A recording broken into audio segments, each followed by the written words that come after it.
Hi, this is part 2 of our notes. So in this case, we're just going to finish up these last couple of examples.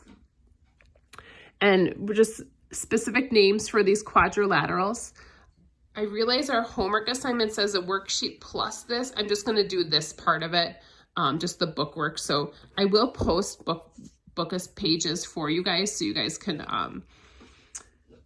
don't have to have your book at home if you don't. So don't freak out right now if you don't have your textbook. So I will always post the book pages for you.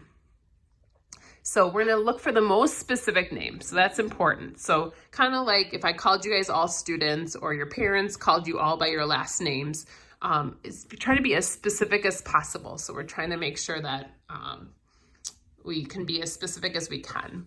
So the most specific name possible for these. So looking at this shape, since it has two sets of congruent sides, but they're not opposite congruent, they're adjacent, this is going to be a kite. So it doesn't look like your typical kite. Usually the kite is long and skinny, but it's fine for a kite to look like this. So this would be a kite because of those opposite or the adjacent congruent sides. So this next one, and again, this is all you're going to be doing for your homework, is trying to look at a shape and identifying what type it is. So in this next one, we have, like you notice the parallel sides here. So there's one set of parallel sides. So one set of parallel sides should already be like kind of letting like an alarm go off in your head. One set of parallel sides automatically tells us it's going to be a trapezoid. But then we have to decide, is it isosceles? So if you look at this, this is 64, this is 80, this is 75, this is 62. If I add those up, this diagonal is 144 and this one is 137. So in an isosceles trapezoid, the diagonals are equal.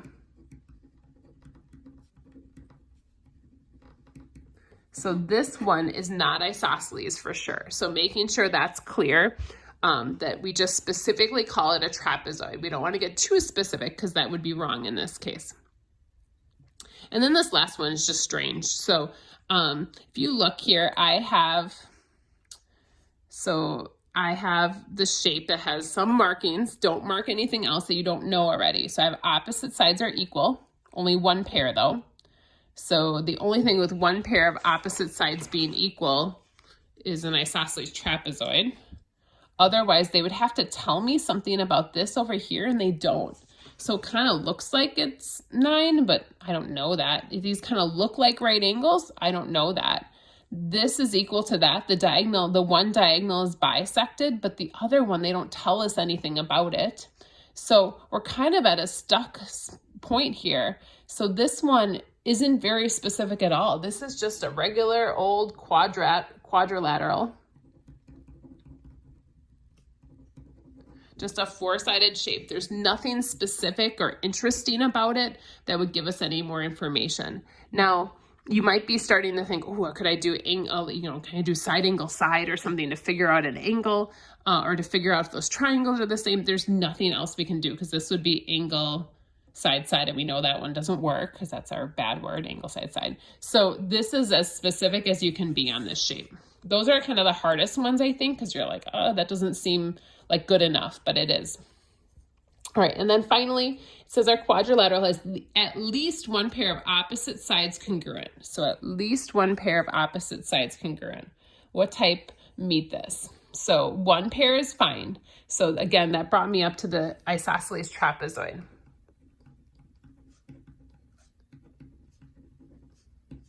Has one set of, one set of opposite sides are congruent. Now a kite does not. It's not the opposite sides, it's consecutive. So no kite here. I'm going to cross that out. Other shapes we have are a rectangle.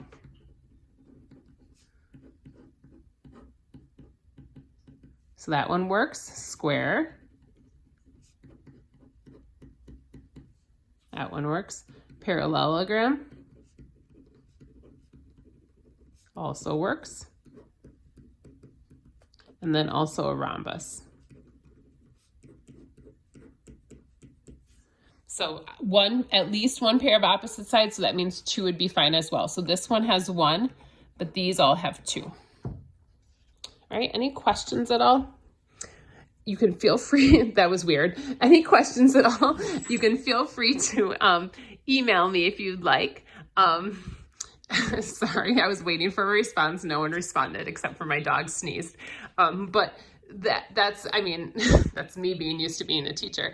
So feel free to shoot me an email if you guys have any questions. So the homework is just going to be here, 12 through 20 all, just trying to identify the different shapes. So just a heads up on that.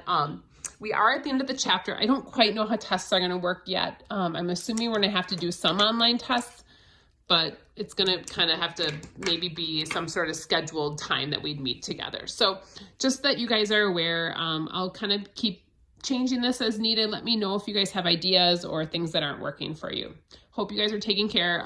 So again, this homework assignment we do after spring break, but please make sure you guys go on Schoology and fill out the quick quiz that's on there after you watch this video. Thanks so much. Have a good day. Bye.